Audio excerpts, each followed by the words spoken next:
Yesterday, Donald Trump's national security team took to the Sunday shows to defend the killing of Soleimani. The best defense is what's going on in the streets of Iran. Millions of Iranians are marching against Khamenei and the Iranian Revolutionary Guard. They want to be a normal country. That's all Mike Pompeo has asked them to be. It's all President Trump has asked them to be. In fact, last night, Donald Trump tweeted to the leaders of Iran, do not kill your protesters. Thousands have already been killed or imprisoned by you, and the world is watching. More importantly, the U.S. is watching. Turn your internet back on and let reporters roam free. Stop killing of your great Iranian people. President Trump also said national security advisors suggested today that sanctions and protests of Iran choked off will force them to negotiate. Actually, the president said, I couldn't care less if they negotiate. Will be totally up to them. But no nuclear weapons and don't kill your protesters. Good for the president. This is clarity. It's an evil regime. It is. If we could get Iran to stop being Iran and the People's Republic of China to stop trying to take over the South China Sea, the world could grow, grow, grow. But Iran is the source of evil in the world. Robert O'Brien on This Week with George Stephanopoulos yesterday, cut number 19. Look, it's never been our policy to change the regime in Iran, but the people of Iran are going to have, hopefully have the ability at some point to elect their own government and to be governed by the leaders they choose. I mean, we hope that around the world, but that's not our policy, and we're going to support human rights. The best thing we can do for the Iranian people and for the world is to continue our maximum pressure campaign to ensure that the Iranian regime never obtains a nuclear weapon, stops their terrorist activities in the region, and cuts back on their ballistic missile program. We're going to keep doing that. We're going to work with our allies, and I think we're going to see some additional assistance on that front coming out of Europe that has not been forthcoming in the past, but I think you're going to see the Europeans getting on board in the coming weeks as well. Then Robert O'Brien went over and spoke with Chuck Todd on Meet the Press about exactly, he was on set, so it wasn't the full Ginsburg he did This Week with George Stephanopoulos, and then he did Chuck Todd, Meet the Press. And O'Brien, again, I want to play this many times. He just defines what the Quds Force is, cut number 33. Well, in this case, the Quds Force, the IRGC Quds Force, which operates outside of Iran and foments revolution and terrorism in Yemen, in Syria, where 500,000 people have been killed, in Lebanon with Hezbollah, in Iraq. That organization has been designated legally as a terrorist organization. Soleimani was the head of it. But he's not just been designated by us.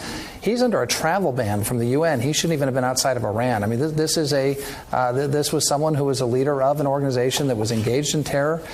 He was involved in plotting imminent attacks against the United States.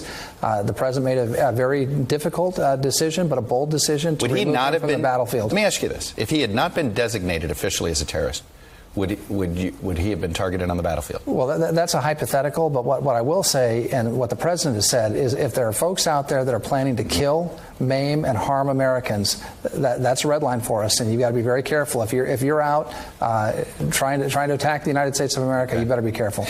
And then back to the appearance of the National Security Advisor with George Stephanopoulos. He was asked again about this idiocy Trump-Russia collusion. Cut number 20. He's absolutely told Putin to make sure that doesn't happen. And the idea that the president of the United States would collude with the Russians, I mean, this is a partisan fantasy that's been the flames which have been fanned for 3 years now. There's zero truth to it. There are a bunch of countries that would like to interfere with our elections. There are the Chinese, the Iranians, the Russians, and trust me, most of them would like to see President Trump leave and have a more malleable leader come in after him, where they could go back to the status quo before the president came in. And so we're concerned about it. Look, I don't want Russians or Chinese or Iranians or any others interfering with the Trump campaign, with the Biden campaign, with any campaign. And I think the president feels absolutely the same way. And to suggest otherwise is unfair and frankly a bit dangerous. That's the sort of thing that I think the Russians try to foment, and others is divisions in America.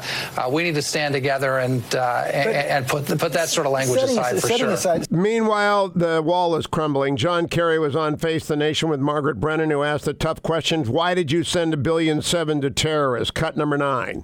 Well, what I was really saying, I think, first of all, Margaret, you are an expert at this. You were there. You know that the president's tweet is a lie. And the president tweeted this morning because I am coming on the show, and he knew you'd ask me the question, or he'd push you in a place where you did ask the question. You and the media, I think, need to call a lie a lie. You know Mr. they didn't Secretary, get I asked you that question in 2015, too. No, but let me just finish. You know, yes, and I'll answer that. I was saying clearly some money from the budget of Iran is going to go to the IRGC. It always has. That's no surprise. But the truth is, and President Trump, well, he probably doesn't know this, but the fact is his own Defense Intelligence Agency in 2017 testified to the Congress that very, very little money actually went to the IRGC at all. Most of the money went to the economy of Iran, which is precisely what I said and what we all said. So the IRGC has never had a problem getting money, Margaret. But the fact is... just look, they've gotten on. The media has figured out. Barack Obama sent terrorists $1.7 billion. They are responsible for the murder of 600 Americans, the wounding of thousands more. They have participated in the Syrian genocide. This team, the Trump team, believes in peace through strength. You can go back to appeasement if you want. You can vote for Bernie or Biden or any of those people. But I like peace through strength.